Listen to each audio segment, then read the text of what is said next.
What's going on, guys? Welcome back to another episode of the Clippers Latest, where we talk all things LA Clippers quick, fast, and to the point. I'm your host with the most, Brandon Goggins, back here with another good episode for you guys today. But quick, we're going to do our vibe check per usual. How are we all feeling today?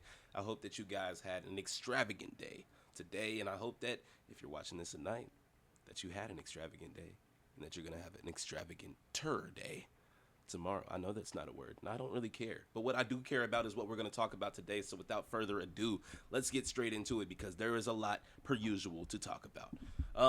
To start things off, we're going to start off with something interesting. Clutch Points, who I see a lot of content from, and they have a lot of good stuff, and they really get you to think about some things. And they made a post where they laid out three different scenarios for the Clippers this season of how the Clippers or how the season can go. It was a dream scenario, a nightmare scenario, and then a realistic scenario. And then honestly, it's pretty much a solid way. I feel like it's a pretty solid way to frame what's at stake this year. So the dream scenario that they listed starts with the whole Kawhi aspiration cap circumvention thing being resolved ultimately during the year, and that it doesn't hurt the Clippers in any way, and if it doesn't hurt us much. Kawhi responds to this whole thing by going into angry Kawhi mode and hopefully plays at an MVP level. And on top of that, Big Zoo takes his game to the next level. Harden makes an All-NBA team. CP3 leads the bench with poise, and Brook Lopez looks like a six-man of the year candidate.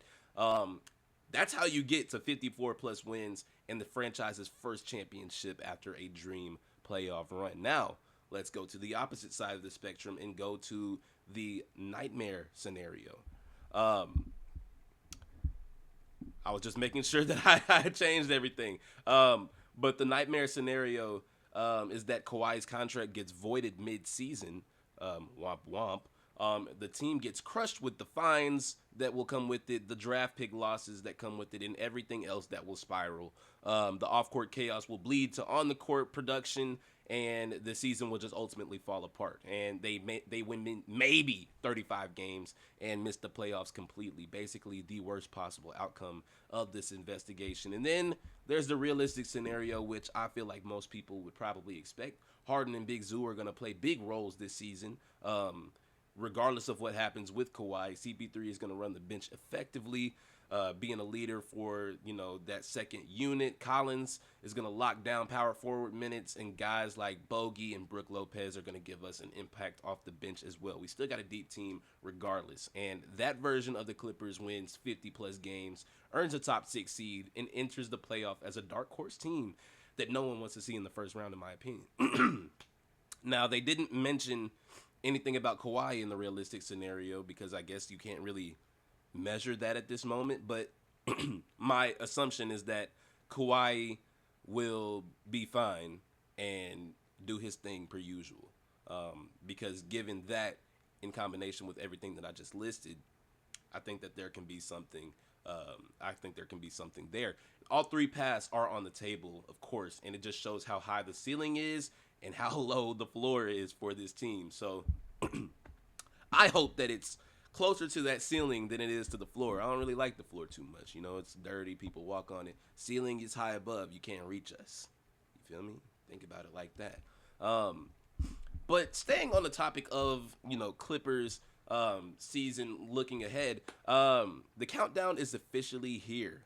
Clippers account posted a fun little carousel of, just a countdown to some of the milestones that we got coming up.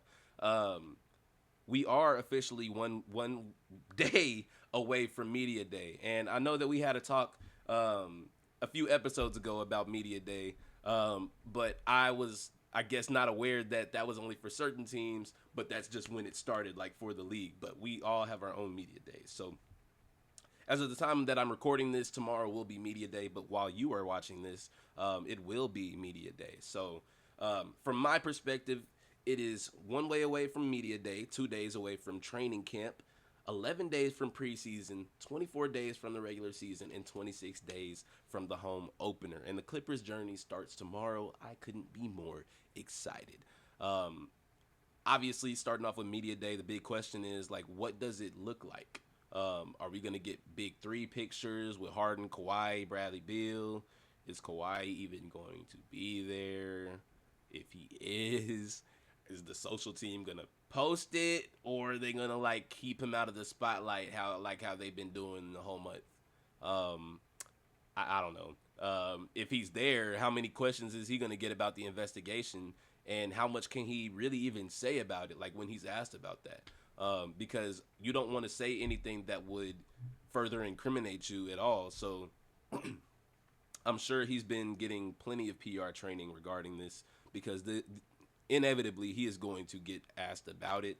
I just hope that he handles it well. But either way, Media Day is the first look at the new era of this team, and I'm just ready to see all the new guys suited up in the Clippers threads and representing LA. You know, it's been a long offseason, but now it's coming into fruition. It's real, guys. You know, like let's get hyped up. Let's get turned. You feel me?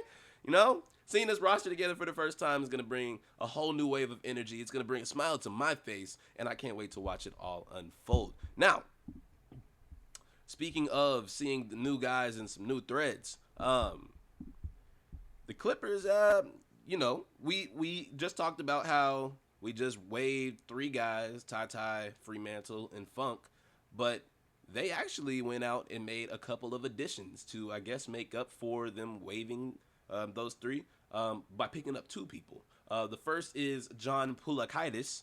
I really hope that I'm pronouncing his name right, but hopefully he gives me a reason to never mispronounce it again. But he's an Ivy League shooter who averaged 19.4 points per game and shot around 41% from three. Anytime you got a guy that can hit over 40% from deep, you need to lock in. You need to pay attention. You never know where that could go. Look at Duncan Robinson. Look at past Duncan Robinson. No diss. But the transition from the Ivy League to the NBA is obviously a big one, like no doubt about that. But Pulakaitis is exactly the kind of low risk, high reward move that you want to take. If he can keep that shooting touch, he's got a chance to crack the rotation as a spacing option, which we will, always be grateful for. Depth is never a problem here. And then along with him, we got Jamil Telfort, who has been in the mix. He's a 6'7" guard with size and versatility. I say that I'm not like one of those meme dudes. Like 6'7", 6'8" is one of those, like, those are both like standard heights that, like, I don't know, you want your average NBA player to be. Like, I don't know. There's a lot of upside about being 6'7" or 6'8". I feel like, well, his three-point shot wasn't as consistent as you may have liked it to be, but he's got length, he can defend multiple positions, and he can develop into a utility piece if he sticks around.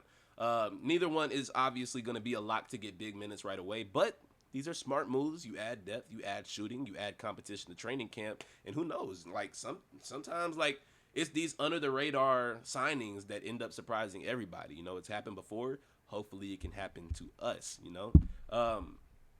But staying on the topic of additions, let's talk about a potential move that could be made down the line. Maybe. Once Chris Paul eventually calls it a career, there has been talks that the Clippers should bring in one of Kawhi's old teammates, one that he actually won a championship with, Kyle Lowry. And Lowry was right there with Kawhi during that finals run in 2019, and I feel like that kind of chemistry and championship experience is like, you can't put a price on it. You get what I'm saying? Like last season, obviously Kyle Lowry's numbers weren't the greatest.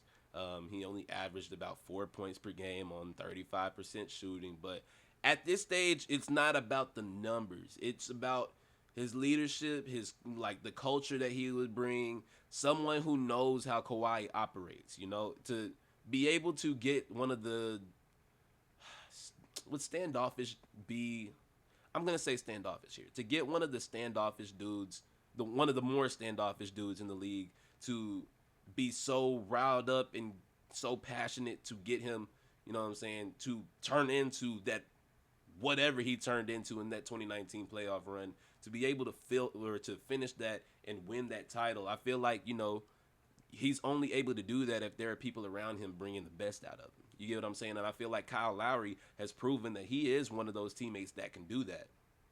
So let's be honest. Lowry would probably be content with like a veteran minimum deal or something like that. He doesn't have that many years left in him. And if he joined the Clippers, it would, probably be all about the last push for getting the ring. Which means that if this happens next year, it's likely that this is the last push for this core. We've talked about it before. And it's probably still going to be the case. And if they don't get it done this season, adding Lowry would be the signal that it's probably one more run with the Kawhi, Harden, Beal, Collins, and everybody else in that core. And I'd love to see this. You know what I'm saying? I think that it would be very important seeing Lowry and Kawhi reuniting in LA, chasing another ring together would be awesome. But we can't ignore the question marks. We can't ignore that, while we talk about CP3 being 40 years old at the end of his career, Lowry was drafted the year after Paul, and he'll be 40 in March. So how can we even be so sure that like he's going to play next season? I don't feel like we can be so sure. And if he does, I feel like it's a great move. He's a perfect vet to help close this chapter with the title, and it would be awesome to go out like that. But if he doesn't, it might just be a what if, a hypothetical. But either way, it's a storyline to watch as this core wraps up its window, and I would, be very interested to see if that were to be something that could happen. But that is going to do it for this one, guys. I hope that you guys enjoyed. Let me know your thoughts. Do you think that Kawhi signing, not Kawhi signing, well, hopefully, Kyle Lowry signing next year to reunite with Kawhi would be a good move? How do you know about either of the two guys that we just signed? Have you heard of them before? Did you watch them in college? How do you feel about them? And if you've done any research or any homework, what do you think about them after doing that? We got the countdown, you know what I'm saying? Media Day flicks coming out today. I'm going to speak in you guys' terms for when you see in this video. They come out today, September 29th. Dang, it's my friend's birthday. I got to remember to tell him happy birthday. But, yeah, let me know what you guys think about that. And then also give me your opinions on what is the most realistic path for the Clippers this season. What is it really going to look like? Are we leaning closer to the dream, the nightmare, or is the realistic scenario pretty on par with what we can expect next season? Let me know you guys' thoughts in the comments. And as always, don't forget to hit that like button. And, of course, consider subscribing if you're new here. I greatly appreciate it. But as always, y'all be easy, y'all stay sleazy, and you already know what to do. You got to keep it capital P every time, and don't let it be lowercase. I'm going to catch y'all in the next one. Y'all take it easy. Peace.